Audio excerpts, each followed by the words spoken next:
This is today's AEW Dynamite full show result video, and the show opens with the intro video, and Ricky Starks comes down to cut a promo.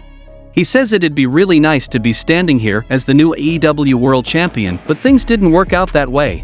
He lost, and that's on him because he should have known better, but at least he lost like a man while Maxwell Jacob Friedman won like a coward. Ricky said they'll meet again down the road, but this isn't the end of the line for Ricky Starks, it's just the beginning, and if he's gotta work his way back to a title shot, line M up so Stroke Daddy can knock M down.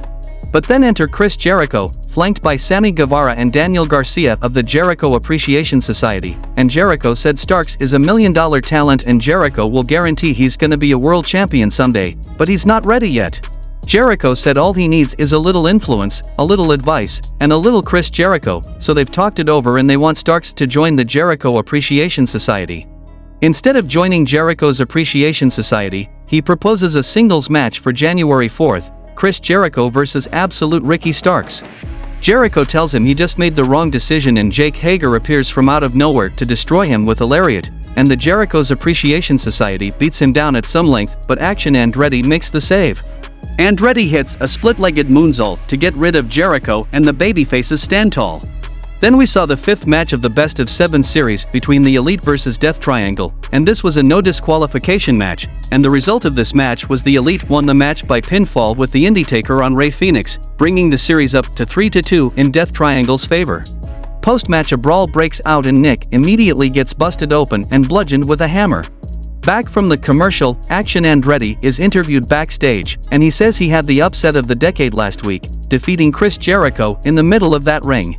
His life hasn't been the same, and he's gotten so much love and appreciation from the AEW fans. He knows the Jericho Appreciation Society are gonna be after him and 2.0 roll up to compliment him, telling him he's on a hot streak, and some would even say he's on fire. A fireball blasts Andretti right in the face and Jericho walks into the frame to scream at him after. American Dragon Bryan Danielson makes his entrance for an in-ring interview with Renee Paquette. Bryan said the man who turned him into the wrestler he is today was William Regal, and he knows Moxon Wheeler and Claudio don't have the same relationship with him, but when he was in the hospital with him, he cried. Regal has made his life, his wrestling, his everything better. And one thing he learned from William is that life has consequences, and MJF will have to learn that there are consequences to his actions. He's been listening to every word Max has had to say, and he calls him to the ring right now, but Stokely Hathaway and all ego Ethan Page comes, and Stoke says that's crazy and Bryan should go home and be a family man and shop at Trader Joe's for his gluten-free whatever. Danielson asks Hathaway if he can grow some hair to help with the glare coming off his head and says he couldn't hear over the crowd but asks if he really tried to insult him by calling him Vegetable Man? Bryan challenges him to try right here right now in San Antonio, Texas, and Page says he'll have no problem popping off the top but the pants stay on, so he'd rather have the match next week. Back from the commercial, Samoa Joe cuts a promo from home to wish us all a happy holiday. In particular, he has a special greeting for Wardlow, and he wishes him the happiest and merriest of holidays filled with family and friends because we all know he's not going to have a happy new year, and next week he's going to give him exactly what he's asking for, and then he's gonna take from him.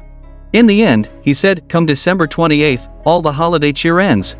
The next match happened between Exodus Prime vs Hook, and the result of this match was Hook won the match by submission with Red Rum. Post-match, Stokely Hathaway appears on the Tron, and Lee Moriarty and Big Bill Morrissey are beating Jungle Boy down and Bill chokeslams Jack into a dumpster. The next match happened between Darius Martin vs Jon Moxley, and the result of this match was Jon Moxley defeated Darius Martin by pinfall with Death Rider. The next match happened between Ass Boys vs FTR, and the result of this match was Ass Boys defeated FTR by pinfall with an assisted O'Connor roll from Austin Gunn on Dax Harwood. Then Tony Schiavone introduces Rick Ross in the ring, and Limitless Keith Lee makes his entrance. Rick said he wants to make things clear, and introduces the young legend, Shane Swerve Strickland, who makes his entrance. Swerve comes and said he really tried with Keith because the two of them should own everything, but he can't deal with all the accusations and Lee needs to keep his eye on the ball. He can't keep an eye on the tag titles or on his health, and honestly, he needs to keep his eyes in the back of his head from now on. Parker Boudreaux attacks Lee from behind, and Keith shrugs him off and clotheslines him to the floor. Strickland just smiles and another guy in a Mogul Affiliates hoodie comes down to attack Keith.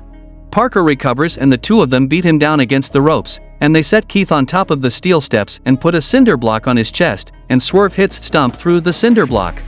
In the main event of the show, we saw a match between Hikaru Shida versus Jamie Hayter for the AEW Women's World Championship, and the result of this match was Jamie Hayter defeated Hikaru Shida by pinfall with the Ripcord Lariat to retain the AEW World Women's Championship.